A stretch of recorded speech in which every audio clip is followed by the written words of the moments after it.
Why don't I gain very much muscle and strength anymore?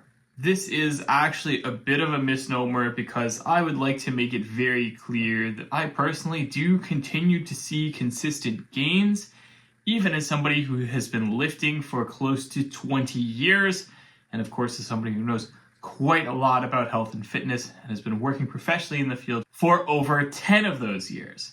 However, I remember when I used to see a lot of comments on YouTube videos for other fitness influencers where they would be like, hey man, like your physique has barely changed in the last year. What's wrong? And I want to just kind of address how much of a misunderstanding this is of the way that building muscle, building strength really works, and why that mindset can be so toxic both to, obviously others, the people who are on the receiving end of those comments, but also to yourself when applied to your own training.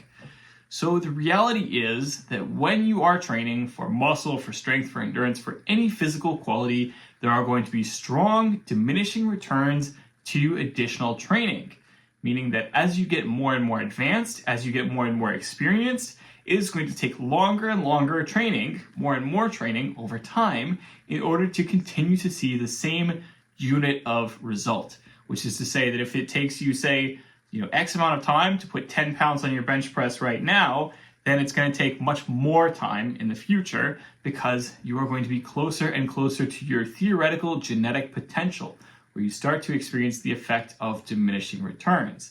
And that difference can be pretty dramatic. The end result is that you see most of the gains of your training within like the first year or two of training. That gets you maybe 80-90% of your true genetic potential. And then after that, it's like, okay, you work the next, 8-10 years for the remaining percentage points. And that can be very slow, that can be very grueling, that can take a very long time. Now that said, that obviously doesn't mean that you can't continue to progress after it's been more than a few years. Obviously, you can still progress pretty strongly and pretty consistently. I still see pretty consistent progress to this day, in part because I have just really settled on a progression scheme that works really well for me and for my clients. And I've been hammering away at it for years, and I continue to see progress from week to week, every single week, basically indefinitely. However, at the same time, you have to understand that, again, because progress is going to be so much slower, you have to really broaden your time horizons in terms of what you expect to see. So, for example, I remember when I first started out training, I put something like 20 or 30 pounds on my bench press in the first month that I started training for powerlifting, for strength style training, right? And I would kill to be able to see that kind of progress today, where, realistically, I have to sometimes work months or years just to be able to put, 5-10 pounds onto my bench press. The reality is, for example, that basically after I decided to stop lifting for strength around 2017, really focused on size from about 2017 to 2020, did, basically a couple of years of more calisthenics focused training during the pandemic.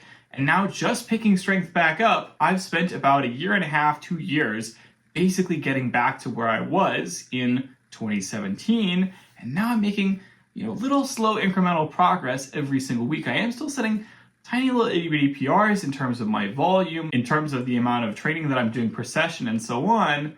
But it's very slow progress, right? It adds up to very, very small incremental changes in your strength over time. So whereas in the early part of my career, I might have thought in 1 month time cycles, I would have been like super frustrated if I didn't see my numbers going up every single month from month to month. But then as you get to be older, as you get to be more experienced, you have to start setting your time horizons like, okay, I'm going to train like this for 6 months and then see if I'm going to get any results. I'm going to train like this for a year and then see if I'm going to get any results.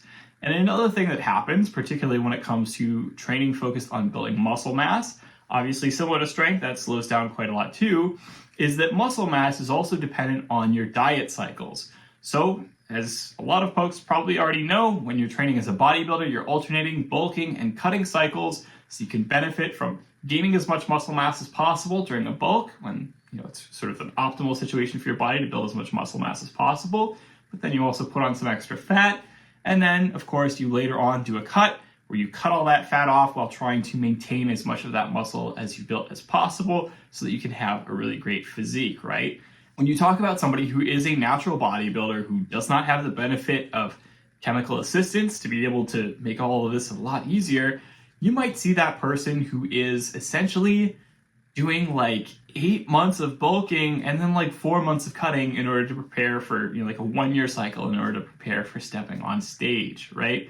That is a very realistic approach for many people.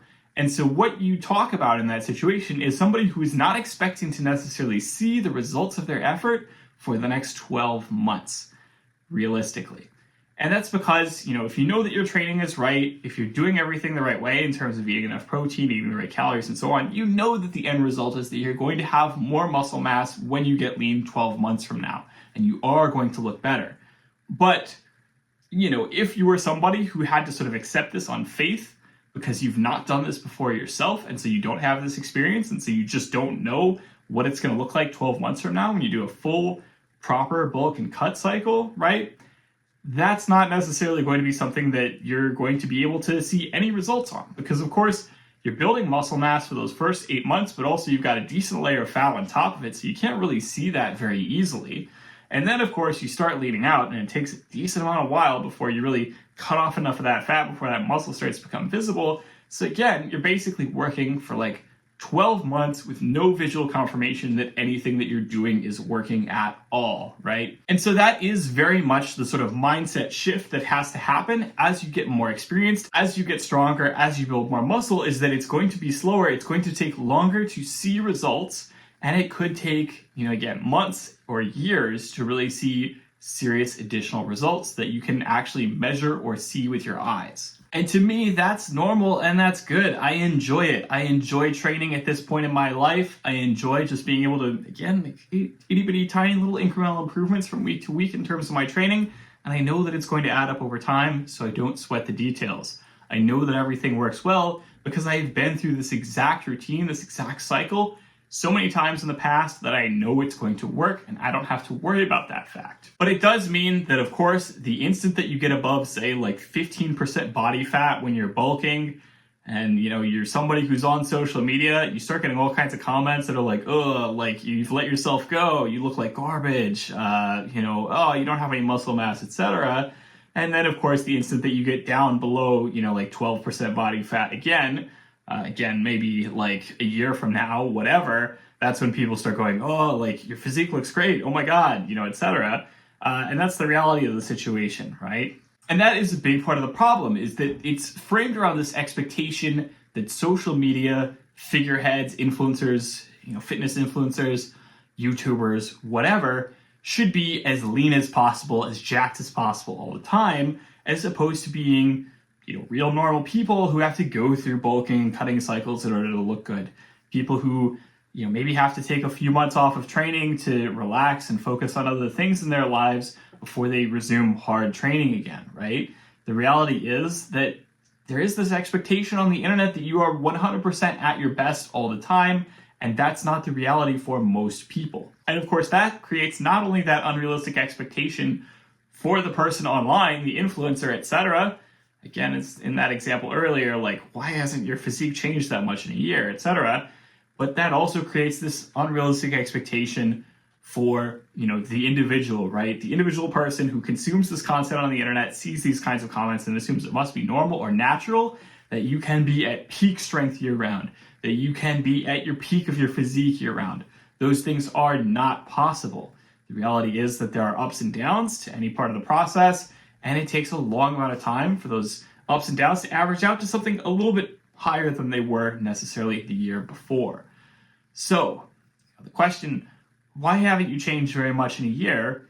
The answer is probably, well, because you've been lifting for 10, 15, 20 years, and any further progress is going to take maybe, 2, 5, 10 more years to really materialize. That's just the reality of the situation. It takes a lot longer than people tend to think to see serious additional benefits, especially when you're talking about people who are at elite levels of fitness, people who are, competing at world-class levels. Those people are already going to be so, amazingly jacked and strong that, adding, even just a tiny percentage point additional in terms of extra muscle mass or extra strength is going to be hard. and could take them quite a while, especially if they've been lifting for a long time already. So I hope that this video has helped you. Maybe it helps some folks to reframe their expectations in terms of what's realistic, what's possible. As always, don't hesitate to like, comment, subscribe. Let me know what you'd like to see in future videos. I hope you have a good one. I will talk to you all next week.